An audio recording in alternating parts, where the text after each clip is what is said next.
रिझवन कारण, राधा जू के रिझवन कारण, राधा जू के रिझवन कारण, राधा जू के रिझवन कारण। कान्हा नए नए रूप बनावे, लाला नए नए रूप बनावे, ओ लाला नए नए रूप बनावे, लाला नए नए रूप बनावे। ओ कान्हा मोर बन आयो, कान्हा मोर बन, ओ कान्हा मोर बन आयो, कान्हा मोर बन आयो, ओ लाला मोर बन आयो, लाला मोर, बन आयो।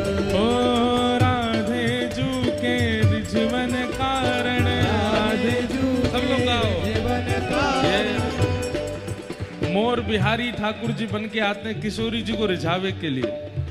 बड़ी सुंदर कथा है मोर बिहारी की। किशोरी जी रास करती हैं ठाकुर जी के साथ, और रास्ते भय आमे सोई किशोरी जी सबर और रास फास भूल जाएं, ठाकुर जी को अकेले छोड़ के मोरन के पास भाग जाएं। ठाकुर जी मन में सोचे जे मोर मोते ज्यादा प्रिय किशोरी जी को, और किशोरी जी नए नए कभी दाल लेके आमे, कभी चावल लेके आमे, दाने लेके आमे मोरन को पवावे के काजे, और ऐसे गोद में बैठा करके प्रेम। अच्छा, मोर का एक स्वभाव होता है, मोर बहुत संकोची होता है। कोई व्यक्ति अगर मोर के पास जाए तो मोर भाग ही जाता है, लेकिन किशोरी जी जब जाती हैं तब मोर बिल्कुल स्थिर खड़े रहते हैं, किशोरी जी की गोद में आ जाते हैं, किशोरी जी अपने हाथ से खवाती हैं। तो ठाकुर जी को एक मीठी ईर्ष्या हो जाती है मोरों से। बोले जो सुख मोए मिलना चाहिए वो सबरो सुख जे मोर ले जामे। ठाकुर जी आज बड़े उदास। मधुमंगल सीताम बोले लाला कहा भयो, इतना उदास काई को बैठो है। ठाकुर जी बोले जे सबरे मोर रास के बीच में आके विघ्न डाल दें, और किशोरी जी इनको देखते ही सबरो रास भूल जाएं, इनके पास चली जाएं। सबरे सखा बोले तो लाला कहा करें। बोले इन मोरन को सफायो करो, कल ते ये रास में नहीं आने चाहिए। तो ठाकुर जी ने कहा कि वो सबरे मोर पकड़ पकड़ के पल्ले गांव में छोड़े आए, और सबरे मोरन को मोरनी इनकी कसम दिया है कि खबरदार कल अगर आए तो एक नहीं आवेगो। मोर बोले ठाकुर जी ऐसा मत करो। बोले नहीं, आज आप कल नहीं आओगे, तुम लोग आते हो, किशोरी जी रास छोड़ के चली जाएं, तुम्हारे पास आके बैठ जाएं।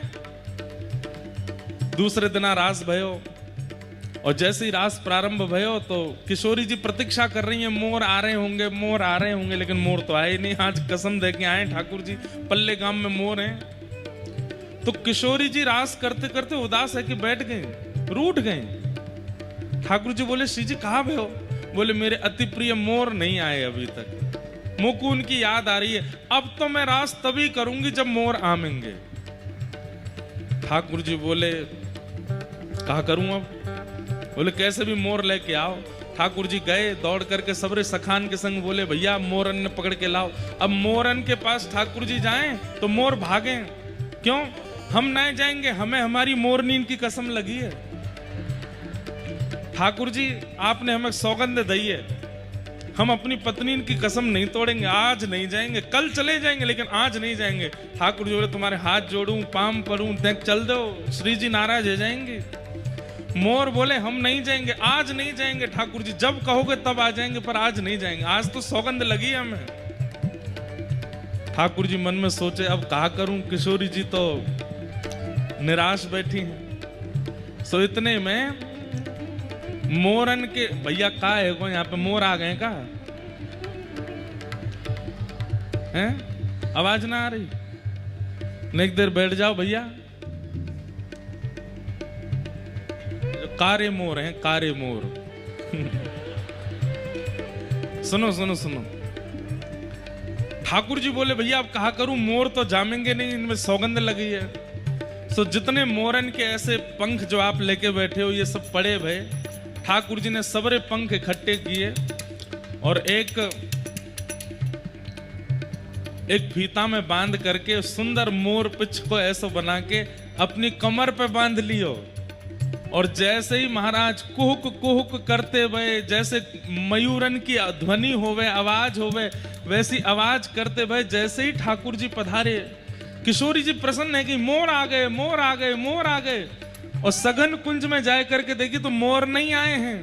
हो कान्हा मोर बन आयो, कान्हा मोर बन आयो, कान्हा मोर बन आयो, कान्हा मोर बन आयो। ओ राधे जू के रिझवन कारण, राधे जू के जीवन कारण, राधा जू के रिझवन कारण, राजू के जीवन कारण, कान्हा नए नए रूप बनावे, कान्हा नए नए रूप बनावे, ओ कान्हा नए नए रूप बनावे, कान्हा नए नए रूप बनावे। ओ लाला मोर बन आयो, लाला मोर बन आयो, ए लाला मोर बन आयो, लाला मोर बन आयो। ए राधे गोविंद भजो, राधे